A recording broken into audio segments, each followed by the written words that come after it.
The eastern Oklahoma woods became a suffocating blackness as the two brothers plunged down the southern face of Hartshorn Mountain. Sheer terror propelled their frantic descent, branches snagging at their faces like skeletal fingers, thorns tearing angry red lines across their legs. The sounds of the night behind them hinted at a fate far more gruesome than mere death. A strangled cry escaped 11-year-old Mason as his foot snagged on a jutting rock. He slammed onto the unforgiving earth, the impact cracking his forehead open. Warm, sticky blood instantly blurred his vision. "Mace!" Timothy's voice, raw with panic, tore through the darkness. 17 and driven by pure instinct, Timothy didn't falter. He hauled his smaller brother to his feet, half lifting, half dragging him forward. The moonless woods had transformed into a treacherous maze. Timothy could barely discern the dark outline of the ridgeline, the distant stars offering no real illumination. Then Mason stumbled again. His small body twisted awkwardly, limbs flailing, and Timothy tripped over him. The world inverted, a sudden drop.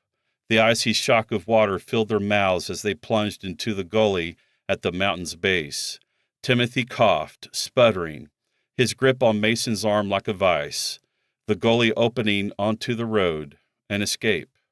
Without a moment's hesitation, he surged with adrenaline, hoisting Mason up and over the muddy bank onto the hard asphalt. The world erupted in blinding light. A truck hurtling towards them. The screech of air brakes sliced through the night. Mason's terrified shriek pierced the sudden chaos. Timothy's muscles reacted before conscious thought. With the last vestiges of his strength, he shoved Mason sideways. The impact was a deafening thunderclap. One moment Timothy was there, the next, gone. A blur of motion, a glint of metal, a sickening, bone-jarring crunch. Mason slammed onto the pavement, rolling, his skin scraping against the rough surface, waves of agony washing over him. His ears rang with a high-pitched whine. The truck skidded violently, its tires screaming in protest against the asphalt. Silence descended. Then, a weak, shallow groan. Mason's breath hitched in his throat. He crawled, his legs trembling towards the crumpled figure lying near the road's edge.